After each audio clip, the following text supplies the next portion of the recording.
Kyle reviewed. Like and subscribe.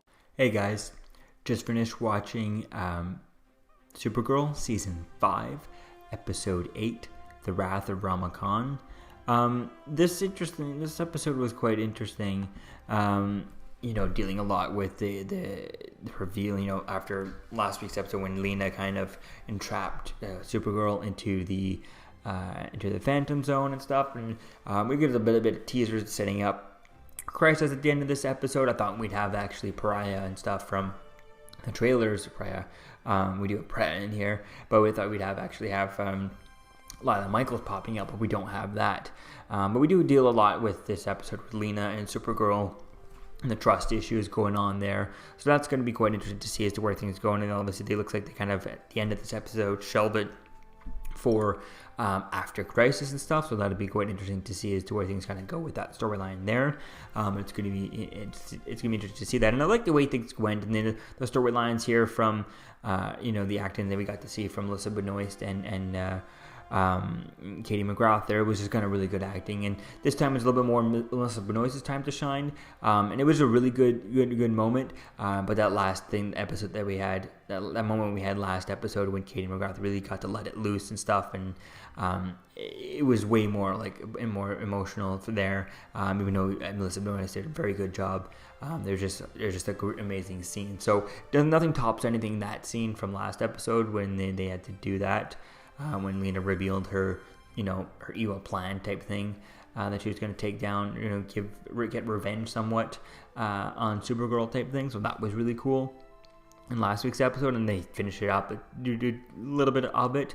It does get wrapped up, and we do see that Hope takes the fall for Lena at the end of this episode, and it was really interesting dealing with the ideas to, Supergirl's thinking with her heart and all that stuff, and then you have Alex trying to think with her brain, just kind of thinking we can't risk what Lena's doing just because, for one person. And I like that idea and playing with that. I mean, a lot of this show has dealt a lot with Hope, and in season 1, and she finished the big bad of season 1, the big threat, which was almost the same here, and Marianne got defeated by a hopeful message Supergirl put out on TV. So I'm glad that they didn't do that too much, because they do a little bit too much of that. There's sometimes where you just gotta punch things and stuff, and that's where the whole point of watching a Kryptonian, a Superman, Supergirl, content stuff. You want to see them doing some super stuff, right, and using their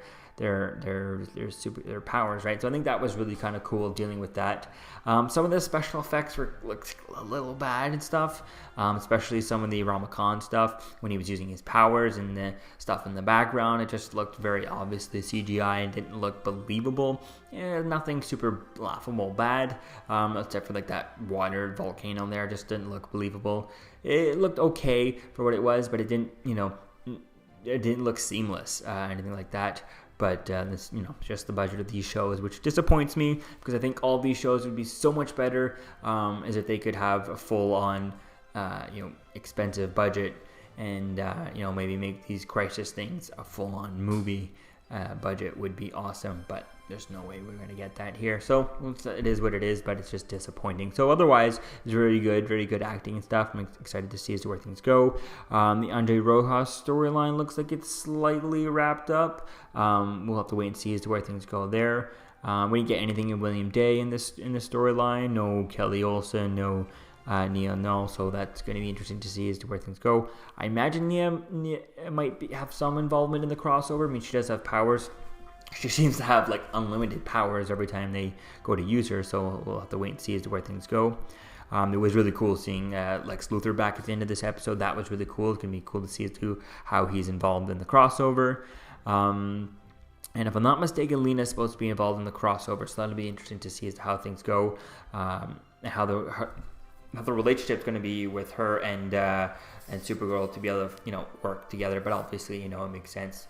She needs to live in this multiverse too, right? So she has to help. So I think that's going to be quite cool to see as to how the help goes and stuff like that, and how we get to see pieces of continuous slight pieces resembling, maybe they're not going to be anything written into the storyline, of the Kara and Lena relationship, but the actors might have it. You know, and you're like, we're not writing anything about what's going on in your shows, but you as the actors put it in your acting, and that I think could be something interesting to see. You know, maybe they have to work together and they're fine working together, but the actors have a little bit of a kind of, you know, edge working together. That could be something fun to play with. So I definitely can't wait to see as to where things go here. So I can't wait to check this out and to see how things kind of go in the crossover. So let me know what you think, guys, about this episode in the comments below. I'm really excited to start this Crisis this weekend, so that'll be really cool. Here, this is the first episode, so I'm going to be watching Batwoman soon. We'll see where things go in that for the Crisis. Let me know what you think about this episode in the comments below. Season 5, Episode 8.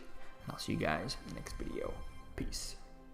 Okay, Kyle has a YouTube channel called Kyle Reviewed. It's about Marvel and DC. I happen to know a little bit about DC since my initials are DC. All right, so if you like Kyle's interviews and videos and reviews and everything like that, then like and subscribe.